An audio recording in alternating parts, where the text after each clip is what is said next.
Άραγε, για να μας θεωρεί ο Χριστός δικούς Του, αρκεί να επικαλούμαστε το όνομά Του, να Τον αποκαλούμε Κύριό μας, να δηλώνουμε χριστιανοί και να πηγαίνουμε στην εκκλησία? Όχι, μας λέει ο Χριστός στο κατά Ματθαίο Ευαγγέλιο. Όχι, αν πρώτα δεν κάνουμε το θέλημά Του, όπως το ορίζουν οι κανόνες του Ευαγγελίου. Ου πάσον λέγον μη, Κύριε, Κύριε, εισελεύστε στη βασιλεία των ουρανών, αλλά οποιόν το θέλημα του Πατρός μου, του εν ουρανής. Πόσο συχνά μελετάμε το Ευαγγέλιο για να συμβουλευτούμε το θέλημα του Θεού? Πολύ λίγο ή και καθόλου. Καμιά φορά μας μιλούν κάποιοι που θεωρούνται καταρτισμένοι θεσμικά και μαθαίνουμε κάτι για το θέλημα του Θεού, από δεύτερο χέρι όμως, και όχι κατευθείαν από την πηγή που είναι το Ευαγγέλιο. Δεν είναι κακό να ακούμε ένα κήρυγμα ή να διαβάζουμε ένα θρησκευτικό βιβλίο, αλλά αυτό που ακούμε χρειάζεται να το εξετάζουμε και να το επικυρώνουμε σε σχέση με το Ευαγγέλιο, ακόμη και αν μας μιλάει θεσμικό πρόσωπο. Οι θεσμοί είναι ανθρώπινο δημιούργημα, ενώ το Ευαγγέλιο είναι θεόπνευστο. Έχω ακούσει παπά που, θέλοντας να υποστηρίξει το ρόλο του σαν παπάς, βάζει τον εαυτό του στη θέση του Θεού και μιλάει αυθαίρετα εκ μέρους του Θεού. Πρόσεξε. Δεν λέει τι λέει το Ευαγγέλιο για το θέμα που εξετάζει, αλλά αυτό που στηρίζει τον ίδιο σαν παπά σε μια θέση, ένα ρόλο στην κοινωνική συνθήκη που βρέθηκε. Άκουσα με τα ίδια μου τα αυτιά να μας λέει να δεχόμαστε τον λόγο του παπά, άκουσον, ακόμη και αν ο παπάς είναι ανήθικος. Ναι, έτσι ακριβώς το είπε. Να παραδειγματιστούμε, λέει, πως όπως όταν μπαίνουμε σε ένα ταξί για να μας πάει στον προορισμό μας και δεν κοιτάμε αν ο ταξιτζής είναι ηθικός. Αδιανόητο. Εγώ δεν θα μπαίνα σε ένα ταξί αν έβλεπα τον οδηγό να με κοιτάει με λάγνο ή ανήθικο βλέμμα. Έτσι πολύ περισσότερο δεν θα επέτρεπα σε έναν παπά ανήθικο να με καθοδηγήσει σε αυτό που νομίζει αυτός ο ανήθικος για θέλημα του Θεού. Για να είμαι σίγουρη θα απευθυνθώ στο Ευαγγέλιο. Πολλοί κάνουμε τέτοια λάθη όταν ακούμε έναν παπά χωρίς να εξετάζουμε. Γιατί και ο παπάς είναι άνθρωπος και όπως όλοι μας και αυτός επηρεάζεται αρκετά από τα παιδικά του τραύματα. Ας πούμε, αν στη βρεφική ή την παιδική του ηλικία είχε την ατυχία να περιφρονηθούν οι ανάγκες του, τότε στην ενήλικη ζωή του συνήθως θέλει να δημιουργήσει με κάθε τίμημα έναν θρόνο για αυτόν για να νιώσει ασφαλής. Έτσι μπορεί να εξηγείται το ότι ο συγκεκριμένος παπάς που σου έλεγα καταλάβαινε την ανηθικότητα ως επιτρεπτή. Οι άνθρωποι είμαστε ατελείς και μπορεί αυτή την ατέλειά μας να τη μεταφέρουμε σαν κανόνα ο ένας στον άλλον. Γι' αυτό ας προσέχουμε γενικά ακόμη και τους παπάδες. Ατελείς άνθρωποι είναι και αυτοί, όπως και εμείς όλοι, και κάνουν και λάθη. Δεν είναι ο ίδιος ο αλάθητος Θεός. Παλιά, που δεν υπήρχε τυπογραφία, ούτε βέβαια και ο κόσμος ήξερε να διαβάζει, το Ευαγγέλιο το είχε μόνο ο παπάς και από εκείνον μάθαιναν ότι τους διάβαζε την Κυριακή στην εκκλησία και τους εξηγούσε βέβαια από τον άμβονα. Και αν ο παπάς ήταν φωτισμένος, όλα καλά. Αλίμονο όμως αν ήταν η περίπτωση που προαναφέραμε. Σήμερα είναι αλλιώς. Ο καθένας μας μπορεί να έχει στο σπίτι του ένα Ευαγγέλιο. Στο σπίτι μου, ας πούμε, μέτρησα 5. Μπορούμε λοιπόν να μελετάμε το Ευαγγέλιο και μέσα από αυτό να συντονιστούμε στο θέλημα του ουράνιου Πατέρα μας σε κάθε στιγμή της ζωής μας. Και βέβαια να αναλαμβάνουμε την ευθύνη να ζούμε σύμφωνα με το θέλημα του Θεού. Έτσι δρομολογούμε τη ζωή μας στη χαρά της ουράνιας βασιλείας, παίρνοντας μια πρόγευση στην παρούσα ζωή. Χρειαζόμαστε να συμμετέχουμε όλοι σε ολιγομελείς χριστιανικές ομάδες. Εκεί θα μπορούσαμε να παίρνουμε όλη τον λόγο για να εξετάζονται αγαπητικά από κοινού όλες οι επιμέρους αλήθειες των παρευρισκόμενων σε σχέση με το λόγο του Ευαγγελίου που είναι η ανώτερη αρχή. Αυτό μπορεί να λειτουργεί καλύτερα από το να καλούμε κόσμο σε μια μεγάλη αίθουσα να έρθει να ακούσει κάποιον που στέκεται πιο ψηλά και να μιλάει απρόσωπα σε ένα κοινό που το κάνει να νιώθει υποδέστερο. Η πίστη δυναμώνει καλύτερα στις καρδιές σε ολιγομελείς συνάξεις που μετά από κοινή προσευχή δίνεται η ευκαιρία στον καθένα μας να εναποθέσει την ως τώρα εμπειρία της ζωής του, τον προβληματισμό του, τη δυσκολία του, τη δική του ματιά, η οποία να εξετάζεται από όλους αγαπητικά με οδηγό το Ευαγγέλιο. Βέβαια και γιατί όχι και από τους πατέρες της Εκκλησίας. Τελευταία διαβάζω το Μέγα Βασίλειο και με έχει συναρπάσει. Στην ομάδα μπορεί να εξομολογείται κάθε προσωπική αλήθεια, να βγαίνει από μέσα μας και όσο δύσκολη και να είναι, να γίνεται απολύτως σεβαστή. Να γίνεται σεβαστό το σημείο της ωριμότητας που βρίσκεται η ψυχή του καθένα μας, με αληθινό όμως νιάξιμο για τον άλλον. Μόνο με σεβασμό στην ελευθερία ο ένας του άλλου μπορεί να εκφραστεί η αλήθεια της ψυχής του και να υποστηριχθεί η πνευματική ορίμαση όλων από όλους με αγάπη Χριστού. Αυτό είναι περίπου σαν αυτό που γίνεται στις ομάδες ψυχοθεραπείας, αλλά με κεντρική αναφορά στο λόγο του Ευαγγελίου.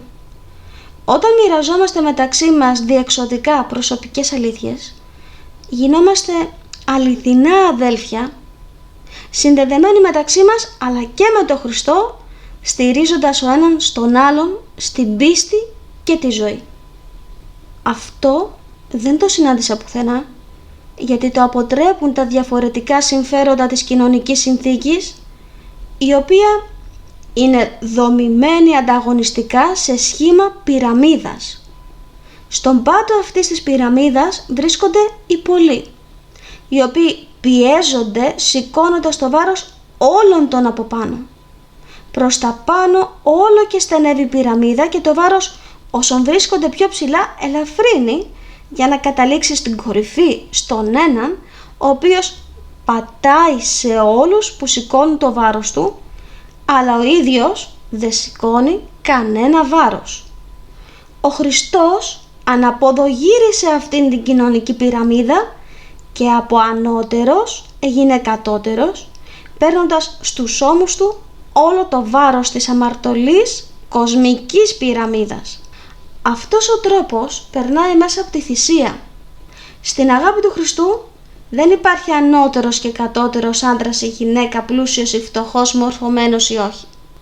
Ο Απόστολος Παύλος στην προς Κορινθίου επιστολή του φαίνεται να μας συνιστά τέτοιες μικρές ομάδες που θα εκφράζονται όλοι, χωρίς εξαίρεση, με σειρά και τάξη, την ώρα που θα έχουμε έμπνευση Θεού. Και όταν μιλάει ένας και αποκαλυφθεί σε κάποιον άλλον ένα μήνυμα από το Θεό, όταν δηλαδή δημιουργηθεί σε κάποιον έντονη ανάγκη να πει κάτι, είναι από τον Θεό σεβαστή η πραγματικότητά του και οφείλουμε να του δώσουμε τον λόγο. Όλοι δεχόμαστε μηνύματα από το Θεό για τις καταστάσεις της ζωής και χρειάζεται να τα εκφράζουμε παίρνοντας το λόγο ο ένας μετά τον άλλον. Έτσι όλοι, χωρίς αποκλεισμούς, θα μαθαίνουμε ο ένας από την διαφορετική πραγματικότητα του άλλου και θα γινόμαστε αδέλφια εν Χριστώ. Πόσο όμορφο είναι αυτό! Η ομάδα αποκτά συλλογική ευθύνη μόνο στο βαθμό που η αλήθεια την οποία υποστηρίζει είναι αποτέλεσμα συγκατάβασης των μελών με ελεύθερη διαβούλευση στη βάση της αγάπης του Χριστού. Πριν από τον Χριστό, αυτό ήταν γνωστό σε κάποιο βαθμό στους αρχαίους Έλληνες με τον όρο δημοκρατία. Σε αυτήν η κάθε μοναδική αλήθεια του καθένα είχε από τότε την αξία της και το δικαίωμα να εκφράζεται και να έχει την αποδοχή και τον σεβασμό των υπολείπων που την εξετάζουν. Τότε βέβαια δεν υπήρχε η σταθερή αξία του Ευαγγελίου γύρω από την οποία θα εξετάζονταν αγαπητικά οι προσωπικές αλήθειες. Η δημοκρατία επηρεάζονταν από τη δύναμη των αριθμών, τις συμμαχίες συμφερόντων. Την αξία του προσώπου της κάθε μονάδας την καθιέρωσε ο Χριστός όταν άφησε τα 99 πρόβατα για να κοιτάξει το ένα. Στη χριστιανική ομάδα μοιραζόμαστε τις εμπειρίες μας με αγάπη και κατανόηση και σκοπό να συγκλίνουμε και να ενώσουμε όλες τις επιμέρους αλήθειες σε μία και μοναδική κεντρική πίστη. Κανείς δεν περιφρονείται από το Θεό. Γίνεται κάτι τέτοιο σήμερα στις συνάξεις των χριστιανών? Όχι, δεν γίνεται. Επικρατεί η κοινωνική συνθήκη στη βάση του ανταγωνιστικού κλίματος της νίκης του ενός απέναντι στον άλλον, της νίκης του ενός πάνω στον άλλον, και σε αυτό ευθυγραμμιζόμαστε ενοχικά χωρίς να το ομολογούμε. Ο Λόγος του Θεού εκφράζεται από κάποιον τον οποίο ονομάζουμε θεσμικά καταρτισμένο, που στέκεται ψηλά και από κάτω υπάρχει ένα ακροατήριο που συνήθως πλήττει και μαραίνεται παραγωνισμένο. Και όταν τα ερεθίσματα της ομιλίας αναπτύσσουν στον καθένα μια δική του σκέψη που θέλει να τη θέσει σε ισότιμη επικοινωνία στην αγάπη όλων των άλλων, δεν έχει τον λόγο. Θα μου πεις, οι συνάξεις γίνονται προς χάρη μιας ομιλίας κάποιου και είναι πολυπληθής. Έτσι το να δοθεί ο λόγος στον καθένα έχει εξαφανιστεί, αλλά το προσπερνάμε και το αναγνωρίζουμε αυτό σαν κανονικό. Έπειτα πρέπει να εκπαιδευτούμε να συμμετέχουμε χωρίς κατηγορίες, αλλά με σεβασμό στη θέση του άλλου, για να δοθεί ο λόγος σε όσους έχουν κάτι να πούν, όπως μας λέει ο Απόστολος. Οι πολυπληθείς συνάξεις έχουν την αξία τους, αλλά όταν μένουμε μόνο σε αυτές, δεν μπορούμε να νομίζουμε ότι επιτυγχάνουμε ουσιαστική επικοινωνία και αδελφική σύνδεση όλων. Επί της ουσίας, έχουμε ένα ακροατήριο μπουκωμένο με κάποια θρησκευτική πολιτική από κάποιον που στέκεται ψηλά και ορίζει αυτό στην κατάσταση σαν επίγειος Θεός. Άραγε θα αναλάβουμε κάποτε την ευθύνη οι χριστιανοί να αποτελέσουμε αληθινή εκκλησία, επικοινωνώντας μεταξύ μας και σε πολύ μικρές ομάδες. Μικρές ομάδες όπου δεν καταργείται η αλήθεια του προσώπου από τον ένα στον άλλον, αλλά τιμάται με σεβασμό η πραγματικότητα του καθένα χωριστά, μέσα από την μεταξύ μας ελεύθερη διαβούλευση στο πνεύμα της αγάπης του Χριστού. Ναι, θα μπορούσε να γίνει, αν καταφέρναμε με τη βοήθεια του Τριαδικού Θεού να βγούμε και να κρατηθούμε μακριά από την ανταγωνιστική βάση της κοινωνικής συνθήκης, την κοσμική πυραμίδα που βιώνουμε. Το θέλημα του Θεού Πατρός απορρίπτει τον μεταξύ μας ανταγωνισμό. Με τη ζωή μας στον ανταγωνισμό, ο Χριστός δεν μας αναγνωρίζει δικούς του. Δεν αρκεί να στεκόμαστε στους τύπους του εκκλησιασμού για να πιστοποιήσουμε ότι είμαστε του Χριστού. Όπως μας λέει ο Απόστολος, ακόμη και να κάνουμε θαύματα στο όνομα του Χριστού, να προφητεύσουμε και να αποβάλουμε δαιμόνια, αν δεν κάνουμε πράξη στη ζωή μας το θέλημα του Θεού, ο Χριστός δεν θα μας αναγνωρίσει για δικούς του. Πολύ ωραία σημεί εν εκείνη την ημέρα. Κύριε, Κύριε, ούτως ονόματι προφητεύσαμε και τος ονόματι δαιμόνιαν εξεβάλλομεν και τος ονόματι δυνάμεις πολλάς επιήσαμε. Και τότε ομολογείς αυτής, ουδέποτε έγνων ημάς, αποχωρείτε από μου οι εργαζομένοι την ανομίαν. Δηλαδή, ακόμη και να του πούμε, Κύριε, στο όνομά σου προφητεύσαμε και βγάλαμε δαιμόνια, είμαστε δικοί σου, δεν μπορεί να μην μας γνωρίζεις. Εγώ, λέει ο Χριστός, θα τους πω ότι δεν σας γνωρίζω, φύγετε από μπροστά μου οι εργαζόμενοι την ανομία. Νομίζουμε ότι αυτό που θέλει ο Θεός είναι να ιδρύουμε διάφορες χριστιανικές ενώσεις, χριστιανικά ιδρύματα, χριστιανικές ομάδες, για να πιστοποιήσουμε με το μέγεθός τους, τον αριθμό τους, ότι κάνουμε το όνομα του Χριστού κρατεό. Βιαζόμαστε να γίνουμε πολλοί στις ομάδες που ονομάζουμε χριστιανικές και πάνω στη βιασύνη μας λειτουργούμε ανταγωνιστικά με κοσμικούς όρους, χωρίς αγάπη. Προσπερνάμε την αλήθεια του προσώπου σκοτώνοντας την αγάπη και στεκόμαστε στη δύναμη των αριθμών. Αν ο σκοπός μας δεν είναι η ρήξη, τι θέλουμε τη δύναμη των αριθμών? δεν χρειαζόμαστε τη δύναμη των αριθμών αν δεν εστιάζουμε στη ρήξη και στον ανταγωνισμό? Η μεγαλύτερη αξία στο Ευαγγέλιο βρίσκεται στο σεβασμό και την αγάπη στο πρόσωπο του άλλου, στη μονάδα, την οποία το ανταγωνιστικό πνεύμα του κόσμου την προσπερνάει για να εστιάσει στην αντιπαράθεση των αριθμών, την ανταγωνιστική συνθήκη. Ο Χριστός άφησε τα 99 πρόβατα για να κοιτάξει το ένα και να αναδείξει τη μονάδα μέσα στο σύνολο των αριθμών.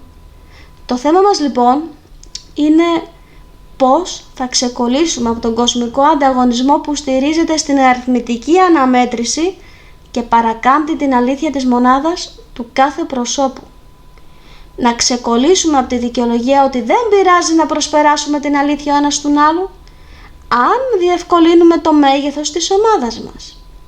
Και ενωνόμαστε έτσι ξεγελώντας και προσπερνώντας την αλήθεια ο ένας του άλλου στα μουλοχτά, σκοτώνοντας την σωτήρια αγάπη. Νομίζουμε ότι έχουμε την άδεια του Θεού να το κάνουμε για να μεγαλώσουμε τον αριθμό των χριστιανών. Όχι, δεν είναι όμως έτσι. Γιατί κανένα καλό δεν μπορεί να θεμελιωθεί πάνω στο κακό. Τι χρησιμεύει να κάνουμε γνωστό το όνομα του τριαδικού Θεού όταν τον συνδέσουμε με το ψέμα και την αμαρτία? Όταν δεν έχει επιτευχθεί ο συνδετικός κρίκος της αγαπητικής σύνδεσης των προσώπων μας.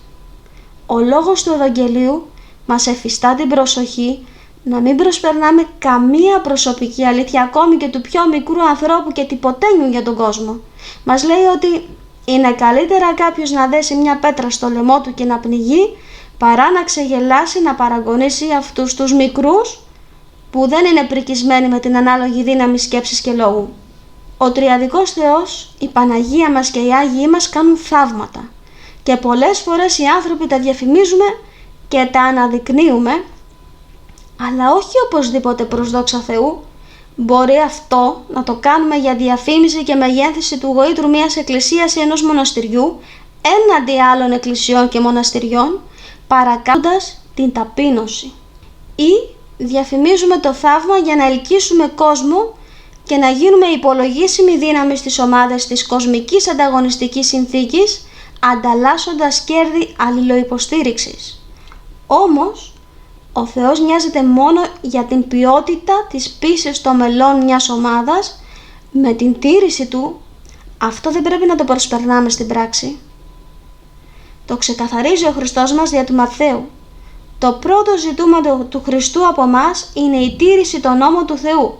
Ακόμη και αν προφητεύουμε ή αν βγάζουμε δαιμόνια, αυτά δεν γίνονται με τη δική μας δύναμη, αλλά με τη δύναμη του Χριστού που επικαλούμαστε. Και δεν καταχωρούνται αυτά στο ενεργητικό μας. Αυτό που καταγράφει ο Χριστός στο ενεργητικό μας είναι η δύναμη που βάζουμε για να νικήσουμε την ανομία, η οποία ξεκινάει με τη μεταξύ μας έλλειψη σεβασμού, ισότητας και αγάπης, όπως ορίζει το Ευαγγέλιο. Χωρίς όμως παραχωρήσεις και συμβιβασμούς με την αμαρτωλή κοσμική συνθήκη της ρήξης και του ανταγωνισμού. Αυτό δεν λέει ο Θεός για να μας θεωρήσει δικούς του. Ας κάνουμε τις καρδιές μας ναούς της αγάπης του Χριστού για να μας αναγνωρίσει για δικούς του. Ο τριαδικός Θεός να μας ευλογεί, να μας φωτίζει και να μας καθοδηγεί.